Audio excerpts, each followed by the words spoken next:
Muito boa tarde para você. Está começando o Boletim Legislativo desta terça-feira, dia 18 de fevereiro de 2025. A partir de agora, seguimos juntos com informação sobre a Câmara, sobre a cidade e também prestação de serviço. INPE destaca que Vale do Paraíba é a segunda região do estado de São Paulo com maior incidência de raios.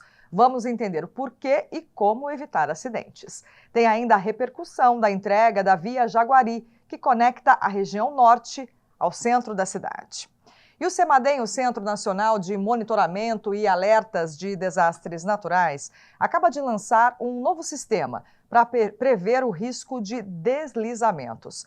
A ferramenta facilita a leitura de registros meteorológicos e promete mais eficiência para a emissão de alertas. O uso da plataforma foi anunciado pela ministra de Ciência e Tecnologia. A visita da ministra da Ciência, Tecnologia e Inovação, Luciana Santos, reuniu autoridades no auditório do CEMADEM, o Centro Nacional de Monitoramento e Alertas de Desastres Naturais. Ela esteve em São José para o lançamento do GeoRisc, um sistema de previsão de riscos de deslizamentos de terra. O anúncio do novo sistema foi acompanhado pelo vice-prefeito de São José dos Campos, Wilker Lopes, e representantes da Defesa Civil de diferentes estados. O GeoRisc utiliza inteligência artificial capaz de reunir informações de várias fontes e prever deslizamentos de terra com até 72 horas de antecedência, ou seja, 3 dias. Atualmente, este serviço é realizado com prazo máximo de 24 horas. A ideia também é detectar eventos com mais exatidão, sem a emissão de alertas falsos. É uma inovação que vai aperfeiçoar ainda mais a precisão das respostas que o CEMADEM dá aos eventos extremos. A ministra Luciana Santos destacou o uso da tecnologia na prevenção e enfrentamento às mudanças climáticas e reforçou que o projeto é para que até 2026 haja um aumento de 70% no número de cidades monitoradas pelo CEMADEM, podendo chegar a um total de 1.972 municípios. Nos últimos 35 anos, mais de 4.200 pessoas morreram no país em decorrência de deslizamentos de terra. Os dados são do Instituto de Pesquisas Tecnológicas.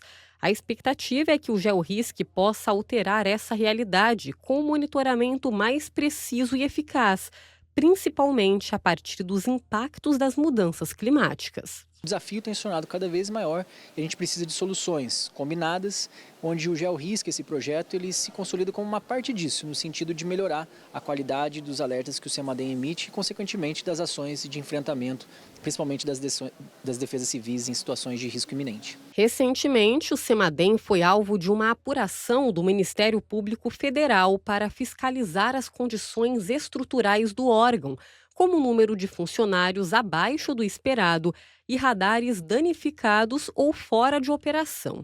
Como resposta à ação da Justiça, a ministra da Ciência, Tecnologia e Inovação, Luciana Santos, afirmou que 2 concursos públicos foram abertos e novos funcionários serão incorporados à instituição. Nós estamos aqui numa situação em que a esplanada toda, há 10 anos não tem concurso público e nós é que estamos fazendo concurso público. Aliás, o Ministério da Ciência e Tecnologia é o ministério que mais abriu vagas da esplanada, 814.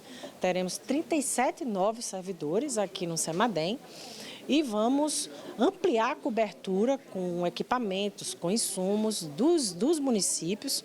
Hoje o CEMADEM cobre 1.133 municípios e nós vamos ampliar em 765 municípios, porque está dentro do PAC. Tem recurso para isso, já foram feitas licitações, muitas vezes no mercado nós temos dificuldades de ter insumo, de ter equipamentos, mas existe o principal, que é a decisão política e a capacidade que esse órgão tem de operar. Após a apresentação do novo sistema, a ministra Luciana Santos foi conhecer as estruturas do CEMADEM. O órgão foi criado em 2011 com o objetivo de monitorar municípios em situações de risco e de desastres naturais.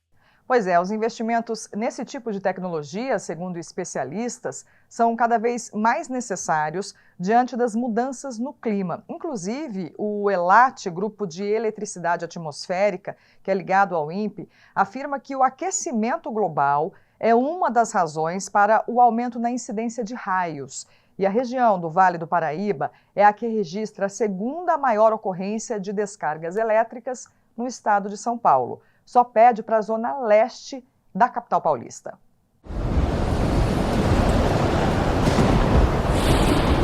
Nas chuvas de verão, eles são bem comuns. E acredite, São José dos Campos é uma cidade propícia para os raios. Só no mês de janeiro deste ano, foram 3.353, aumento de mais de 50% em relação ao mesmo período do ano passado. A principal causa, segundo este pesquisador, pode estar nas mudanças climáticas. O aquecimento global está fazendo que as tempestades fiquem mais fortes.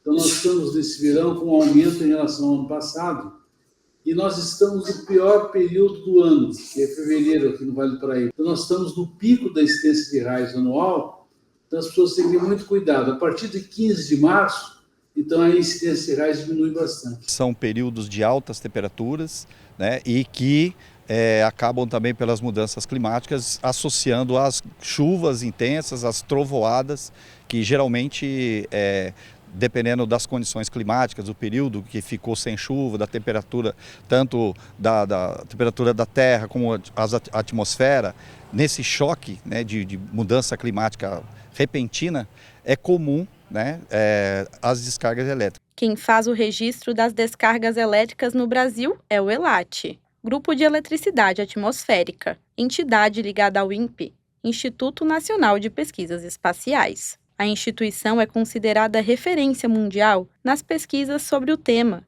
e conta com satélites e sensores que fazem os registros de forma precisa. Essas tecnologias evoluíram ao ponto de que hoje é possível enxergar um raio na superfície da Terra, mesmo a qualquer horário do dia, mesmo de dia com o sol, você é possível de detectar o raio. Então, essas tecnologias evoluíram muito. Raio é o nome designado para um relâmpago que atinge o solo. Ele é formado a partir de pequenas descargas dentro de uma nuvem. Em condições propícias, o ar que está entre essas cargas se torna um condutor, permitindo que ocorra uma forte descarga. O Brasil é campeão mundial em incidência de raios, em média, 78 milhões todos os anos.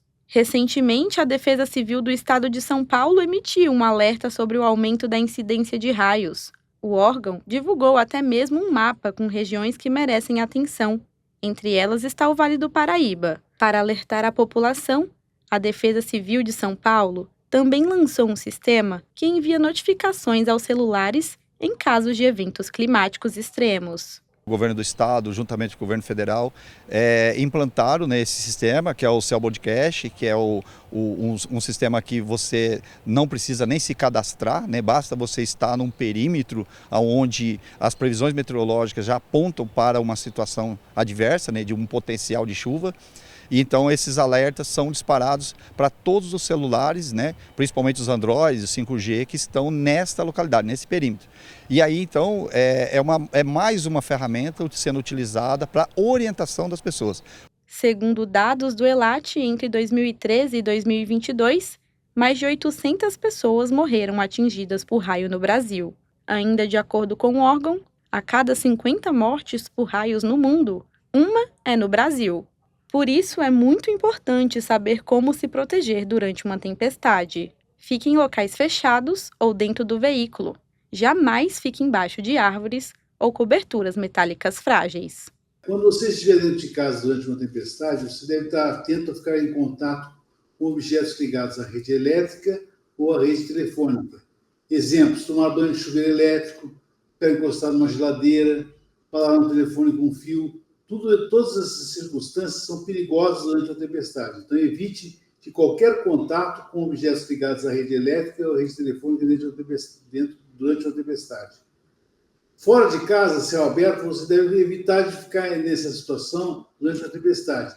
Nós temos aqui no Vale do Paraíba o litoral norte, as praias, né? As pessoas estão tomando banho dentro d'água, na areia, e é muito perigoso. Então, saia da água, saia da areia, vá para uma residência, um bar ou para um carro fechado. Não fique nem na água, nem na areia durante a tempestade. Informação e conscientização também são grandes aliadas na prevenção de acidentes com raio. Por isso, o ELAT desenvolveu uma cartilha de proteção. O material está disponível de forma gratuita no site da instituição. São cuidados simples que podem salvar vidas. É isso, além do risco de acidentes, essa incidência de raios também pode provocar estragos materiais dentro de casa. São comuns as reclamações sobre queima de eletrodomésticos, por exemplo. Mas será que existe alguma forma de proteger os equipamentos? A Ana Vitória Caxias vai trazer as informações para a gente. Oi, Ana, boa tarde para você. Oi, Fran, boa tarde para você e boa tarde a todos que nos assistem. O verão está aí, com ele chegam as chuvas fortes e os raios. Isso traz uma preocupação para a população. Para a gente entender melhor como se proteger, eu vou conversar com a Ana Paula Ferreira, ela que é gestora da EDP. Ana Paula, conta para a gente como que as pessoas podem se proteger e proteger os aparelhos eletrônicos durante uma tempestade. É importante para os aparelhos eletrônicos que a gente retire eles da tomada. Um ponto importante a se falar é que o raio ele chega não somente pela rede elétrica, mas também pela rede de telefonia, internet. Então, principalmente equipamentos sensíveis, e todos os equipamentos devem ser retirados da tomada, falando para equipamento. E falando para nos proteger, quando houver uma tempestade, se for possível, fique em casa. Se não for possível, não busque abrigo sobre árvores, não se encontrar algum cabo caído, não mexa no cabo, não tente retirar, entrar em contato imediatamente com a EDP. Somente a EDP, os técnicos da EDP têm autorização para manusear a rede. E quais riscos de uma tempestade para os aparelhos eletrônicos? A gente tem o risco de raio, então é importante que a gente, durante a tempestade, não fique próximo à televisão, evitar, por exemplo, falar ao telefone, evitar tomar banho, são algumas dicas simples, mas que podem nos deixar mais seguros. Você citou sobre dicas, você pode dar mais algumas dicas para as pessoas se protegerem seus aparelhos eletrônicos durante a tempestade? Eu acho que, basicamente, em sendo possível, realmente retirar da tomada. É a forma mais segura ali de manter o equipamento. É isso, muito obrigada. Fran, seguir essas dicas para ter, durante a tempestade, uma tempestade tranquila, que não queime os aparelhos. Eu volto com você no estúdio. Tá certo, Ana. Muito obrigada pelas informações. E ao longo desta semana, o Boletim exibe reportagens especiais que mostram como a cidade se prepara para o futuro. É a série Desafios Públicos.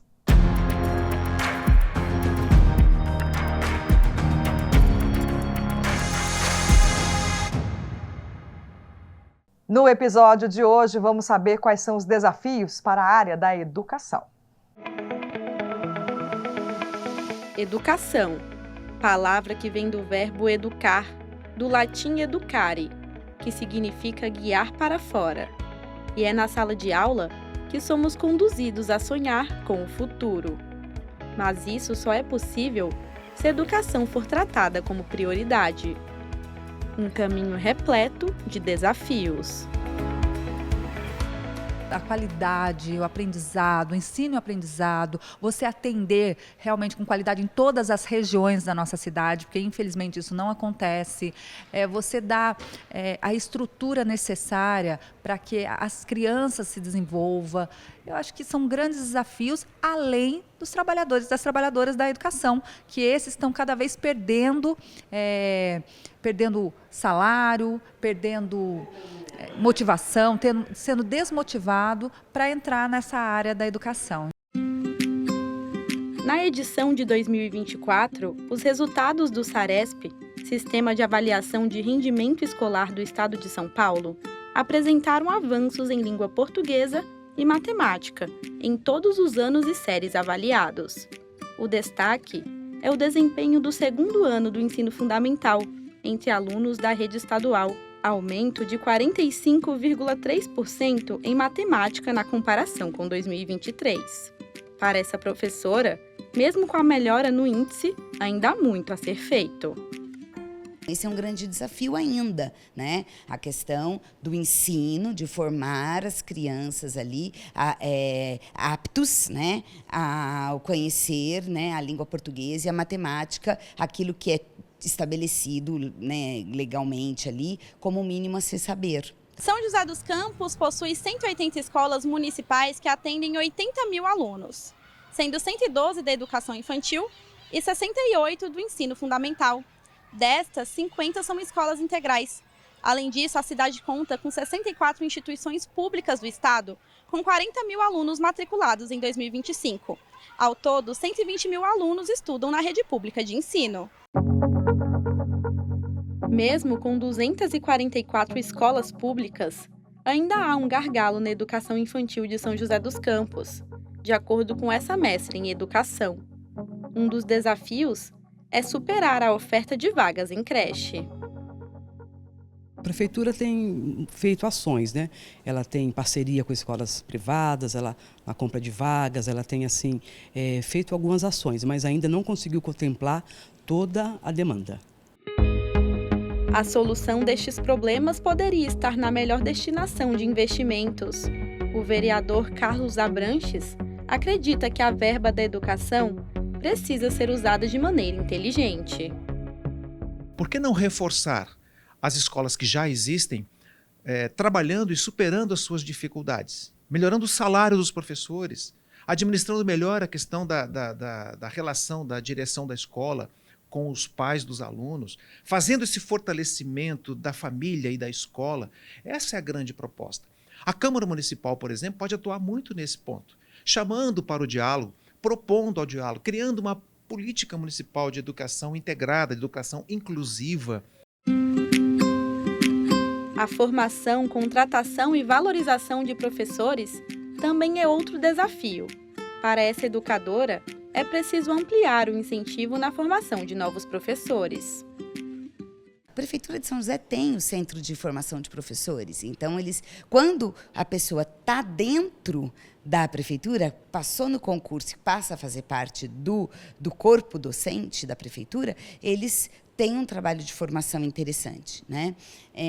Mas não há quem passe no concurso. Né? Então, a gente tem visto assim, que há um vazio, o número de vagas não é preenchido, né? Porque não tem gente que queira. Então, incentivar esse desejo do querer formar. Né? A vereadora Juliana também reforça que os investimentos na área da educação devem contemplar os profissionais que já atuam nas salas de aula. Prioridade é a valorização dos profissionais da educação, em termos de salário, em termos de estrutura, e também ajustar o número de alunos em sala de aula. Voltou a ter um número enorme de alunos em sala de aula, com um professor, às vezes um cuidador, mas esse cuidador muitas vezes sai da sala para ficar com o aluno. Então, assim, o professor não tem dado conta, e além de ter que ficar preenchendo muito papel. Então, não estão olhando, de fato, para o ensino e aprendizagem. Então, esse é o maior gargalo e precisa olhar logo, porque o tempo vai passando e as crianças vão passando de ano sem aprender o básico. São José dos Campos é conhecida nacionalmente pela qualidade do ensino público. Em 2023, o município alcançou o 5º lugar no ranking do Índice de Oportunidades da Educação Brasileira, para cidades com mais de 100 mil habitantes. Também foi reconhecida como cidade educadora em 2024 pela Associação Internacional das Cidades Educadoras. O município ainda adotou um modelo de ensino conhecido como Educação 5.0. A educação 5.0 faz parte da sociedade tecnológica, né? A gente vive numa sociedade tecnológica, eu falo assim, grafocêntrica, ou seja, centrada na escrita, e a cidade assumiu esse perfil, né? Ela se carimba como esse ser da cidade tecnológica. Então, claro que é importante você preparar também esse jovem, a escola tem que estar também antenada com isso, mas cai na segunda premissa que eu acredito muito em educação, né?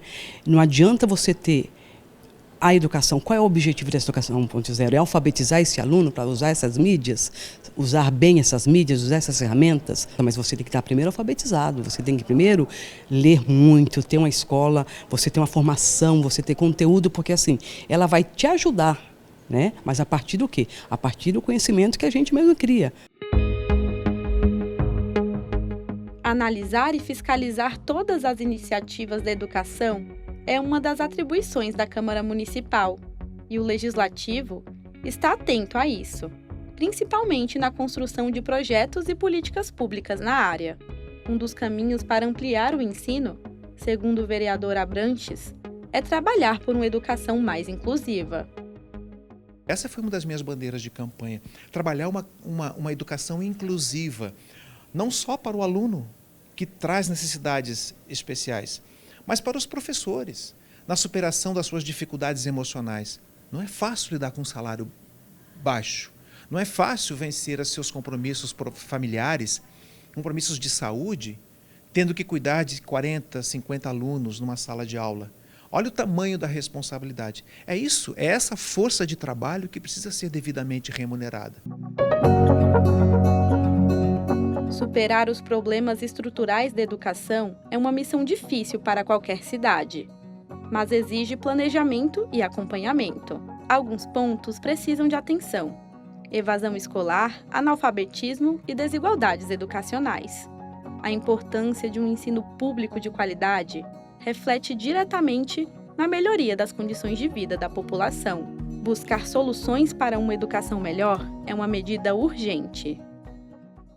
Eu espero uma educação, preocupada com que se volte aí a formação integral, desses estudantes, que se esteja preocupada com a formação humana, em formar boas pessoas, pessoas que consigam ter inteligência emocional, que consigam ter autonomia intelectual, principalmente autonomia intelectual, que consigam ter proatividade e, a partir daí, realizar suas escolhas futuras de uma futura profissão, de um futuro caminho, com segurança, com destreza.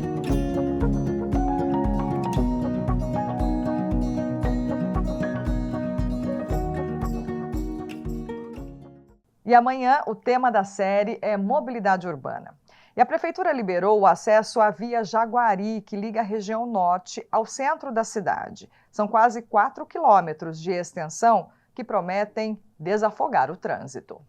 Quem anda de carro todos os dias sempre procura um caminho mais prático e rápido. A recém-inaugurada Via Dom Eusébio Oscar Scheid, mais conhecida como Via Jaguari, que liga a Zona Norte com o centro da cidade, vem caindo no gosto dos joseenses. Bom, eu acho que vai ajudar bastante, principalmente aqui nessa região aqui, que o trânsito é bem intenso de manhã. Vai tirar bem caminhão daqui desse trecho aqui, vai ficar legal. Ficou legal e para quem vem de Jaguari também não tem que passar por dentro. A nova alternativa de trânsito começa na Via Norte. São 3 quilômetros e 800 metros de extensão que trazem mais segurança e comodidade para os motoristas. É uma importante obra aí de mobilidade urbana para a região norte, que ela tem como principal função tirar do trânsito daquela região os caminhões, que tem uma indústria ali naquela região que acabava afogando um pouco o trânsito ali, e com o advento dessa nova via, ela vai melhorar e contribuir muito ali a circulação das pessoas do entorno ali daquela região.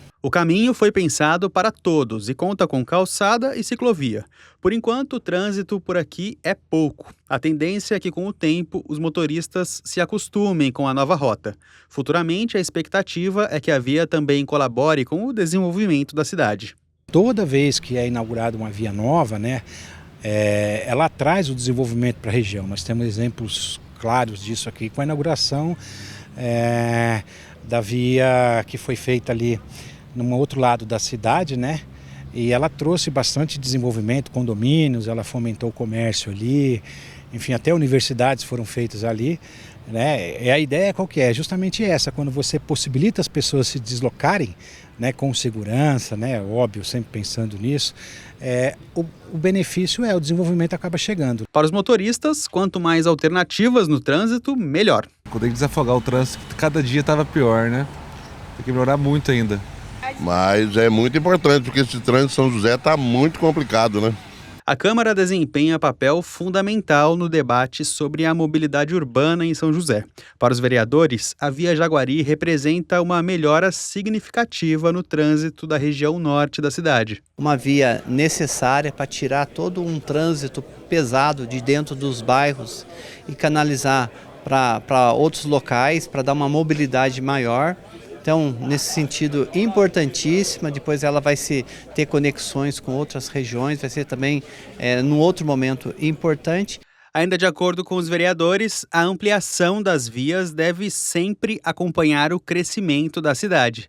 Trabalho que precisa ser acompanhado de perto pela Câmara. Primeiro, no sentido de olhar dentro dos planejamentos da malha urbana que São José tem, de todos os compromissos que o Executivo tem, né? Olha, o planejamento está andando de acordo com o que é necessário e segundo, depois de fiscalizar as próprias obras que estão acontecendo, como foi a Via Jaguari, como tem sido aqui no centro da cidade. E toda terça-feira tem dicas de especialistas no quadro Pílulas de Saúde.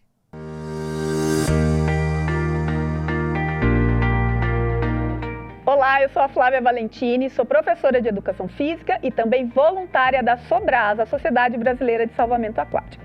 E hoje a gente vai falar um pouquinho de uma questão muito importante quando o assunto é afogamento.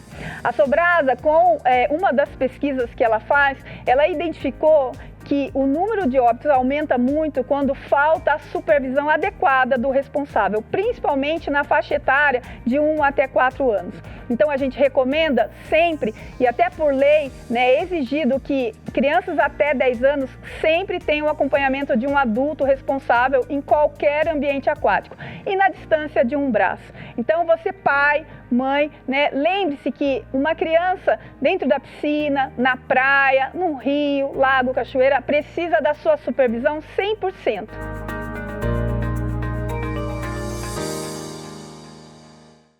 E se você está em busca de uma chance no mercado de trabalho, o PAT tem vagas abertas em diversas áreas. Vamos dar uma olhadinha na agenda de serviço. O PAT, Posto de Atendimento ao Trabalhador de São José dos Campos, tem oportunidades de emprego para ajudante de eletricista, ajudante de farmácia, ajudante de obras, analista de marketing, analista de mídias sociais, armador de estruturas de concreto, armador de ferros, assistente de vendas, atendente balconista, atendente de farmácia, atendente de lanchonete, auxiliar administrativo, auxiliar contábil, auxiliar de cozinha, auxiliar de manutenção predial, auxiliar de marceneiro, auxiliar de mecânico diesel, auxiliar financeiro, azulejista, caldeireiro montador, carpinteiro, carpinteiro de obras, consultor de vendas, corretor de imóveis, cozinheiro, designer gráfico, duteiro, eletricista de instalações industriais, eletricista de manutenção em geral, empacotador à máquina, empregado doméstico, encarregado de obras, encarregado geral de operações de conservação de vias permanentes, farmacêutico, fiscal de caixa, fresador CNC, instalador de cortinas e persianas, portas sanfonadas e boxe, jardineiro, marceneiro, mecânico de automóvel, mecânico de manutenção de caminhão a diesel, mecânico de refrigeração, monitor de sistemas eletrônicos de segurança interno, montador de estruturas metálicas, montador de móveis de madeira, motorista de caminhão basculante, motorista operacional de guincho, operador de escavadeira, operador de máquina transportadora, operador de motosserra, telemarketing, operador de torno automático, operador de vendas, pedreiro, pintor de obras, porteiro, programador de usinagem, serralheiro, servente de obras, soldador, técnico de refrigeração, técnico em segurança do trabalho e vendedor. E ainda vagas para pessoas com deficiência nos cargos de almoxarife, operador de telemarketing, inspetor de qualidade e operador de caixa. Para se candidatar é fácil, é só comparecer ao PAT levando RG, CPF, carteira de trabalho e o cartão cidadão. O PAT fica na Praça Afonso Pena, número 175, no centro. Hora de saber como fica o tempo na cidade na tarde de hoje e também amanhã, calorão, né? Vamos ver se esse tempo quente continua? Vamos lá. Tarde de muito sol e calor nesta terça-feira. O tempo segue estável e não há previsão de chuva. A temperatura máxima chega aos 34 graus. A mínima não passa de 20. Já amanhã, quarta-feira, o calor aumenta ainda mais, com a máxima chegando aos 36 graus. A mínima 20. Pode chover em algumas regiões, o que alivia um pouco a sensação térmica. E termina aqui o Boletim Legislativo desta terça-feira. Muito obrigada pela companhia. Todas as reportagens vão ficar disponíveis lá no YouTube, é só acessar a TV Câmara SJC. Amanhã estaremos de volta. Até lá!